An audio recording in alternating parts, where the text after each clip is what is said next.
हाय बच्चों, आप लोगों का math point by Ashish sir में स्वागत है। तो आज हम फिर प्रश्नावली 12.3 का क्वेश्चन नंबर 14 पढ़ने जा रहे हैं। ठीक है, जिसमें आप लोग ये फिगर देख रहे हैं। इस फिगर को आप लोग देख रहे हैं जिसकी त्रिज्या एक 21 सेंटीमीटर दिया और एक 7 सेंटीमीटर दिया। पहले हम पूरा क्वेश्चन को पढ़ते हैं, फिर इसको फिगर को समझते हैं कैसे क्या है। ठीक है, तो लिखा है कि दी गई आकृति में ए बी और सी डी केंद्र O तथा त्रिज्या 21 सेंटीमीटर और 21 सेंटीमीटर दो सकेंद्रीय वृत्तों के क्रमशः दो चाप हैं। यानी इसमें लिखा है कि ए बी और ये सी डी। ठीक है, केंद्र O यानी यहाँ पे एक केंद्र O है और एक त्रिज्या 21 सेंटीमीटर की और एक से 7 सेंटीमीटर की दो चाप है। दो सकेंद्र यानी एक ही केंद्र पर बने ये दो चाप है। ठीक है, तो कह रहा है कि यदि कोण AOB यानी यहाँ पर कितने अंश का कोण बना रहा है 30 अंश का। कोण AOB बराबर 30 अंश है। तो कह रहा है छायांकित भाग का क्षेत्रफल ज्ञात कीजिए। ये वाला छायांकित भाग का क्षेत्रफल ज्ञात करना है। ये बहुत आसान है, आप लोग लगा सकते हैं। ये देख रहे हैं एक त्रिज्यखंड के रूप में है कि नहीं, यानी कोई एक वृत्त होता है, इस वृत्त है और उसका ये केंद्र है। इस केंद्र से ऐसे कोई एक त्रिज्यखंड के रूप में इस तरह से ये काटा गया। ये कह सकते हैं कि वृत्तखंड या त्रिज्यखंड। ठीक है, तो यहाँ पर ये 30 अंश का कोण बना रहा है। तो इसका कैसे ज्ञात करेंगे? तो आप लोग फार्मूला जानते हैं त्रिज्यखंड का कि पाई आर स्क्वायर अपान 360 अंश। ठीक है, ये वृत्तखंड का क्षेत्रफल होता है। एक लघु वृत्तखंड और त्रिज्यखंड में आप लोगों को डिफरेंट पता होगा क्या होता है। यहाँ पर ये त्रिज्यखंड है, एक त्रिज्यखंड यहाँ पर है और एक त्रिज्यखंड एक बड़ा है यानी 21 सेंटीमीटर वाला है, दूसरा 7 सेंटीमीटर वाला। ठीक है, तो आप क्वेश्चन को सॉल्व करते हैं। यानी यहाँ पर एक त्रिज्या दे दिया है, बड़े त्रिज्या यानी OB, या कर सकते हैं OB। ठीक है, OB बराबर वह त्रिज्या है, उस त्रिज्या जो दिया वह 21 सेंटीमीटर दिया है। ठीक है, इस त्रिज्या को हम मान लेते हैं OB से OB या मान लेते हैं R1, जो भी मानना हो मान लेते हैं। कितना 21 सेंटीमीटर। और दूसरी त्रिज्या है OC। ठीक है, OC भी एक त्रिज्या है, यानी छोटे त्रिज्यखंड का क्षेत्रफल, छोटा त्रिज्यखंड की त्रिज्या है, तो इसे मान लेते हैं R2 बराबर दे दिया है 7 सेंटीमीटर। ठीक है, और थीटा का मान दोनों के लिए और सकेंद्रीय है। क्या है? सकेंद्रीय है। तो सकेंद्रीय है तो उसके लिए थीटा का मान क्या हो जाएगा? दोनों के लिए एक ही होगा, वह मान है 30 अंश। ठीक है, तो छायांकित भाग का क्षेत्रफल पूछ रहा है। लिखेंगे छायांकित भाग का क्षेत्रफल बराबर छायांकित भाग का क्षेत्रफल। देखिए, छायांकित भाग का क्षेत्रफल ज्ञात करने के लिए त्रिज्यखंड OAB ऐसे इस बड़े वाले त्रिज्यखंड में से इस छोटे वाले त्रिज्यखंड को हम घटा देंगे तो ये छोटा वाला मतलब ये छायांकित भाग का क्षेत्रफल मिल जाएगा। तो लिखेंगे त्रिज्यखंड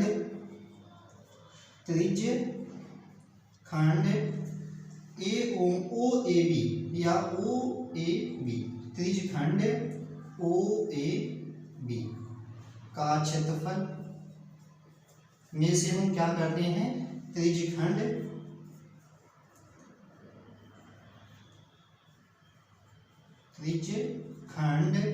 OCD, क्या OCD का क्षेत्रफल। ठीक है, यानी त्रिज्यखंड OAB ये पूरे वाले का त्रिज्यखंड में से हम क्या करेंगे? छोटे वाले यानी OCD के क्षेत्रफल को घटा देंगे तो छायांकित भाग का क्षेत्रफल हो जाएगा। तो त्रिज्यखंड है तो दोनों के लिए फार्मूला तो सेम हो जाएगा, पाई आर स्क्वायर थीटा अपान 360 अंश। इसके लिए भी होगा। तो यहाँ पर देख रहे हैं बड़ा है तो बड़े वाली त्रिज्या को हमने R1 माना है, R1 मान लेते हैं, या कैपिटल R मान सकते हैं स्मॉल r। और यहाँ पर हो जाएगा पाई और यहाँ पर हो जाएगा R2 का स्क्वायर और थीटा अपान 360 अंश। क्योंकि देखिए पाई दोनों में सेम रहेगा, थीटा का मान भी दोनों में सेम है। ठीक है, तो हम दोनों से ये कॉमन कर सकते हैं, पाई और थीटा अपान 360 अंश। ये हम कॉमन कर लेंगे तो यहाँ पर बचेगा क्या? R1 square minus R2 square. ठीक है, ये आप लोग समझ रहे हो कि R1 R2 क्या है। R1 बड़ी वाली त्रिज्या 21 सेंटीमीटर है और R2 जो है वो 7 सेंटीमीटर छोटी वाली त्रिज्या है। अब इसको आसानी से सॉल्व कर सकते हैं। पाई का मान इसमें क्या कहाँ में रखने के लिए, तो पाई का मान नहीं दिया, यानी पाई का मान जब नहीं दिया तो हम 22/7 आराम से इसका मान रख सकते हैं। ठीक है, और थीटा का मान कितना दिया है? 30 अंश, तो 30 अंश हो जाएगा अपान 360 अंश। ठीक है, फिर ब्रैकेट में R1 का मान है 21 का वर्ग हो जाएगा, माइनस R2 का मान है 7 तो 7 का वर्ग हो जाएगा। इतना आप लोगों को पता है। अब इसको कैलकुलेशन कर देना है, जो कट रहा है काट सकते हैं। ये देखिए 1 0 से 1 0 कट जाएगा और 3 से काटने बाद 36, ठीक है। अब ये भी 2 से कटा है, 2 6 का 12 और 2 से काट देंगे तो हो जाएगा 11, तो हो जाएगा यहाँ पे 11/7 गुणे ऊपर 1 बचा है और नीचे 6, तो 1/6 हो जाएगा। फिर क्वेश्चन में 21 का वर्ग करेंगे तो 441 हो जाएगा, 7 का वर्ग करेंगे तो 49 हो जाएगा। इतना आप लोगों को ये चीज समझ में आ गया होगा। अब वो यही चीज यहाँ पर देखते हैं, ठीक है। तो अब यहाँ पर उसको सॉल्व करते हैं, तो यहाँ पर देखिए क्या है, 11 का गुणा 1 में करेंगे तो 11 कम 11 हो जाएगा, बटी 7 छक्का 42 हो गया। कितना हो गया? 42। और गुणे अब ये 441 में से 49 घटाते हैं तो 1 में से 9 घटेगा नहीं, तो 11 में से 9 घटेगा, बचेगा 2, बचेगा 2, ठीक है। अब 11 में से 9 घटेगा, बचेगा 2। अब यहाँ पर 3 बचा, 3 में से 4 घटेगा, इससे 13, 13 में से 4 घटेगा तो बचेगा 9। अब यहाँ पर ये 4 नहीं 3 बचा है तो यहाँ पर हो जाएगा 392, ठीक है। अब इतना हो गया। अब इसे आराम से काटते हैं जिससे कट जाए। तो पहले हम देखिए किससे काटें, सपोज मान लेते हैं हम 2 से काटते हैं, ठीक। तो ये 2 कम 2 9 4 2 कम 2 21 हो जाएगा। फिर 2 से काटेंगे, 2 कम 2 2 9 18 2 6 12। अभी भी ये देख रहे हैं कि ये 2 सम संख्या, ये विषम है। अभी भी काटते देखते हैं किसी से कटती है, ठीक है। तो अब ये किससे कटेगी, 7 से काटते हैं। 7 तरीके 21 और 7 गुना 14 और कितना बचेगा 5, 7 8 56। 7 से काट देते हैं, 7 तरीके 21 और 7 गुना 14 7 8 56। तो हो जाएगा 11/3 गुणे 28। ये बचा है, इसका गुणा कर देते हैं 11 का, तो 11 8 88 हो जाएगा और 11 गुना 22 और 22 और 8 हो जाएगा 30। कितना हो जाएगा 30 और बटे में 3, यानी इतना सेंटीमीटर स्क्वायर उस छायांकित भाग का क्षेत्रफल हो जाएगा, ठीक है। आप लोगों को समझ में आ गया होगा। बहुत आसान था, बस ऐसे मान रखना था, कैलकुलेशन करना था। आप कैलकुलेशन जैसे चाहे वैसे कर सकते हैं, लेकिन ये मुझे आसान लगा, मैं ऐसे किया हूँ, ठीक है। तो उम्मीद है कि आप लोगों को ये क्वेश्चन बहुत अच्छे से समझ में आ गया होगा। अब चलते हैं नेक्स्ट क्वेश्चन की तरफ। उससे पहले आप लोग इसे उतार लीजिए या स्क्रीनशॉट ले लीजिए।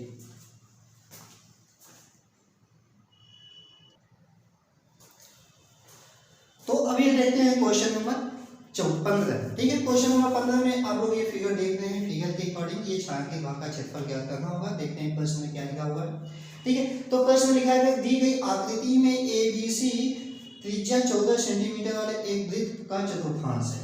देख रहे हैं कि ABC, ठीक है, चाहे तो ऐसे है चाहे ऐसे है, ठीक है। ये क्या एक चतुर्थांश है जो कि AC या ये कह सकते हैं AB बराबर 14 सेंटीमीटर है।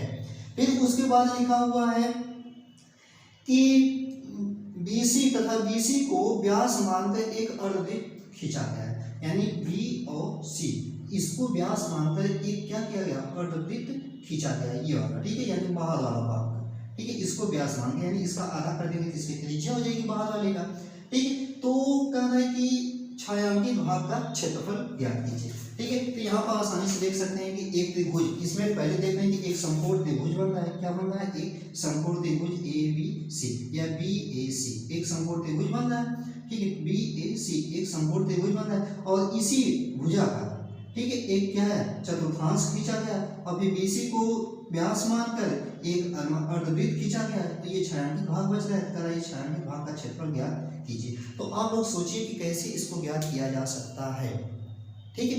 ये तो बहुत सिंपल भी लग रहा है, बहुत टफ भी लग रहा है, कैसे ज्ञात किया जाए। तो सपोज दैट आप लोग सोच लीजिए कि यदि हमें इस ये वाली भुजा BC यदि हमें पता हो जाए, ठीक है, तो हम पहले क्या करेंगे कि एक जो छोटा सा चतुर्थांश मान लेते हैं यहाँ पर कोई, और ये मान लेते हैं ABCD, ये D मान लेते हैं और यहाँ पर कोई एक मान लेते हैं इसको E, ठीक। तो हो जाएगा ABDC एक चतुर्थांश हो गया। फिर एक चतुर्थांश हो जाएगा BEC ये वाला, ठीक है, और यहाँ पे इसका कोई सेंटर मान लेते हैं तो वो मान लेते हैं, वो हो सकता है क्योंकि इसी का त्रिज्या मान इसे खींचा होगा, ये व्यास है, ठीक।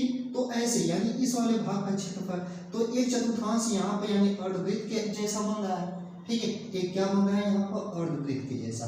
तो यदि हमें इसका भाग इस वाले भाग का क्षेत्रफल ज्ञात करना होगा तो हम इस वाले भाग का क्षेत्रफल यदि हमें पता होगा तो हम यहीं से क्या करते हैं, इस पूरे वाले में से छोटे वाले को घटा देते हैं। तो इस वाले भाग का क्षेत्रफल ज्ञात करने के लिए हम क्या करना पड़ेगा, पहले इस पूरे चतुर्थांश के क्षेत्रफल में से त्रिभुज का क्षेत्रफल को घटा देंगे, इस वाले भाग का क्षेत्रफल पता चल जाएगा। जब इस वाले भाग का क्षेत्रफल पता चल जाएगा तो हम क्या करेंगे, इसमें पूरे में से इसको ज्ञात करेंगे, ठीक है। तो अब ये देखते हैं पहले इसको सॉल्व कैसे किया जाए। तो ये पहले लिख लेते हैं ए बी, ठीक है, ए बी या ए सी दोनों आपस में बराबर है, ठीक है, और ये जो है एक त्रिज्या का कार्य कर रही है और इस त्रिज्या का मान दे दिया है 14 सेंटीमीटर, ठीक है, आप लोग देख रहे हैं, ठीक है। तो पहले एक चतुर्थांश बन रहा है, उस चतुर्थांश का क्षेत्रफल ज्ञात कर लेते हैं, ठीक है। चतुर्थांश देखिए यहाँ से ये ऐसे बन रहा है, इस क्षेत्रफल ज्ञात कर लेते हैं। तो चतुर्थांश लिखेंगे, चतुर्थांश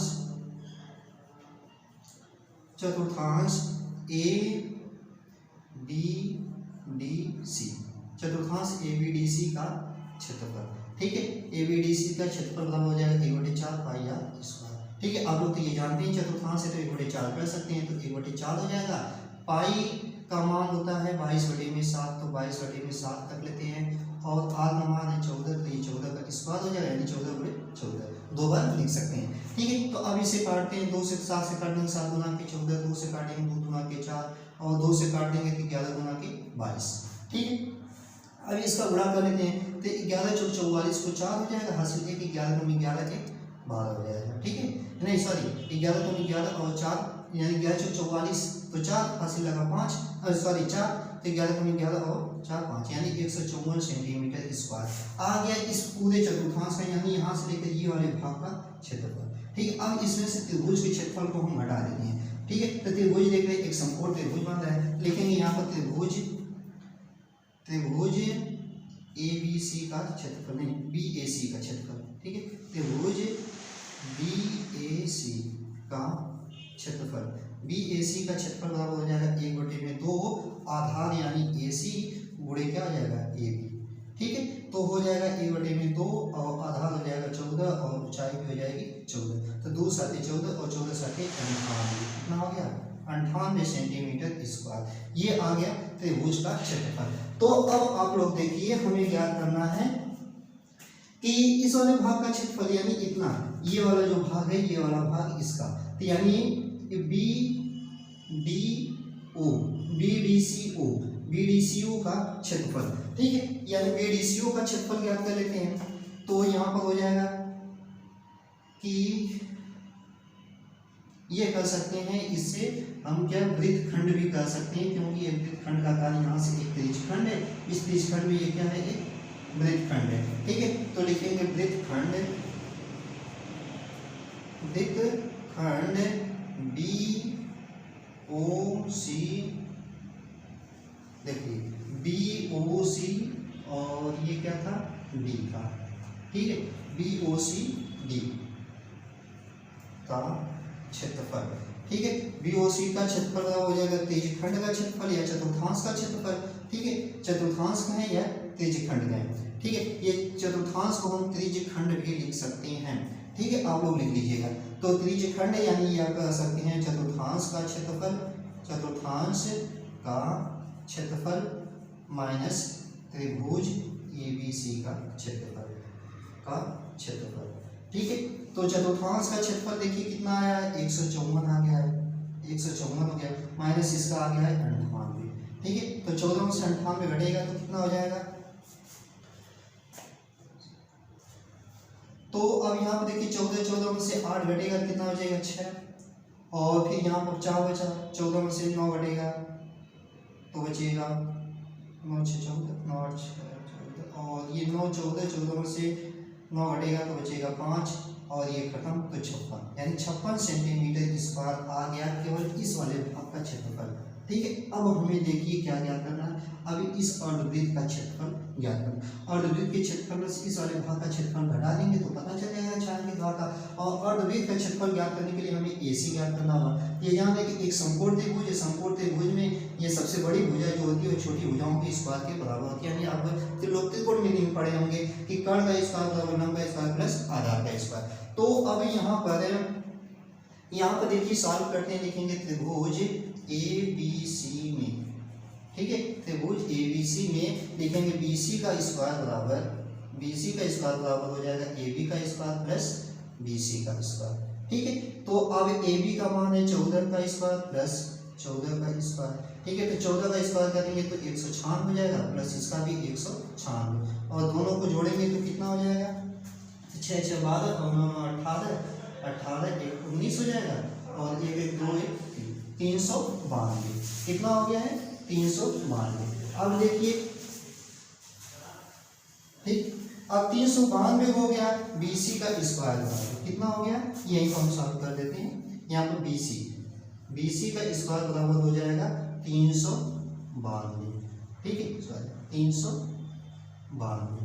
तो अब इसको सॉल्व करेंगे, यानी ये स्क्वायर इधर जाएगा तो अंडर रूट हो जाएगा 392, और इसका स्क्वायर रूट निकालेंगे तो 14 इंटू कड़ी में 2 आ जाएगा। कितना आ जाएगा, 14 इंटू कड़ी में 2, यानी BC का मान कितना आ गया, 14 इंटू कड़ी में 2 सेंटीमीटर। यानी ये व्यास जो है BC है, तो इसकी त्रिज्या यानी OC हो सकती है या OB हो सकती है, ठीक है। तो ये त्रिज्या यानी BC या OC या OB बराबर इसका आधा करेंगे तो 14 इंटू कड़ी में 2 और बटे में हो जाएगा 2, जो कि ये त्रिज्या का कार्य करेगा, ठीक है। यही क्या करेगा, त्रिज्या का कार्य 7 गुना के 14, यानी 7 इंटू कड़ी में 2 हो जाएगा। कितना हो जाएगा, 7 इंटू कड़ी में 2। तो अब ये देखिए अर्धवृत्त बन रहा है ना, तो O को केंद्र मान के जो एक अर्धवृत्त बनाया गया है, यानी ये कर सकते हैं BC को जो व्यास मानकर अर्धवृत्त बनाया गया, उसमें से हम इस वाले भाग का क्षेत्रफल को घटा देंगे तो छायांकित भाग का क्षेत्रफल मिल जाएगा। तो लिखेंगे, अब यहाँ हम डायरेक्टली हल कर रहे हैं, छायांकित भाग का क्षेत्रफल, छायांकित भाग का क्षेत्रफल। आप लोग समझिएगा अच्छे से, ठीक है। यानी ये कर सकते हैं अर्धवृत्त, ठीक है। अर्धवृत्त कौन कौन सा है, तो BECO कौन सा है, इस तरह से ये घूमता है, ठीक है। तो यहाँ पर लिखेंगे BECO, ठीक, B से यहाँ से स्टार्ट करेंगे, E से C से O, ये क्या है, एक अर्धवृत्त है का क्षेत्रफल, ठीक है, माइनस ये देखिए ये वाला भाग जो था वो वृत्तखंड था, यहाँ पर ये ज्ञाती है तो वृत्तखंड का क्षेत्रफल लिखेंगे, यहाँ पर वृत्तखंड का क्षेत्रफल, ठीक है। आप लोगों को ये चीज समझ में आ रहा होगा कि ये कैसे मैं सॉल्व कर रहा हूँ, ठीक है। और इसके बाद देखते हैं कि अर्धवृत्त BEO का क्षेत्रफल हो जाएगा कि πr²/2, यानी अर्धवृत्त का क्षेत्रफल हो गया। फिर माइनस वृत्तखंड का क्षेत्रफल, यहाँ पर देखिए पहले से दिया हुआ है 56, ठीक है, तो हम यहाँ पर लिख देंगे 56, ठीक, जो कि हम पहले सॉल्व कर चुके हैं। अब यहाँ पर पाई का मान है 22/7 हो गया, इंटू R का मान क्या है, तो R का मान यहाँ पर देखिए त्रिज्या 7 इंटू कड़ी में 2 है, तो हो जाएगा 7 इंटू कड़ी में 2, और इसका स्क्वायर करेंगे तो ये 2 बार हो जाएगा 7 इंटू कड़ी में 2। अब लोगों को ये समझ में आ रहा होगा क्यों मैं 2 बार, क्योंकि यहाँ पे स्क्वायर है, इसका स्क्वायर करेंगे यानी 2 बार लिखा जाएगा, मैं डायरेक्टली 2 बार लिख दिया, और फिर ये 56 है तो 56 लिख दिया, ठीक। इतना आप लोगों को ये चीज समझ में आ रहा होगा। अब यहाँ पर देखिए ये एक साथ से सॉरी, और यहाँ पर देखिए अभी बटे में 2 है, तो यहाँ पर बटे में हम 2 कर सकते हैं, ये 2 तो अभी बचा है, 2 यहाँ पर कट गया। अब एक साथ से एक साथ कट गया, ठीक है, 2 से काट सकते हैं, 2 1 2 और 11 दूना के 22, इतना ये कट गया। अब देखिए क्या बचा है, ऊपर 11 बचा है, गुणे यहाँ पे एक 7 कट गया है और एक 7 बचा है तो 7 हो जाएगा, और कड़ी में 2 का कड़ी में 2 में गुणा करेंगे तो क्या बचेगा 2, ठीक है, और माइनस हो जाएगा 100, मतलब 56, कितना हो जाएगा 56। तो 11 साथे 77 और 77 गुना तो होता है 154, कितना हो जाएगा 154 माइनस 56, और 154 में से 56 घटाएंगे तो कितना हो जाएगा 98, यानी 98 सेंटीमीटर स्क्वायर क्या हो जाएगा, इस छायांकित भाग का क्षेत्रफल हो जाएगा। ये इसका आंसर हो जाएगा, ठीक है। तो उम्मीद है कि आप लोगों को ये प्रश्न बहुत अच्छे से समझ में आ गया होगा कि कैसे इसको सॉल्व किया गया है, ठीक है। तो आप लोगों को ये प्रश्न उतार लीजिए और या स्क्रीनशॉट ले लीजिए, फिर मैं नेक्स्ट क्वेश्चन बताता हूँ आप लोगों को।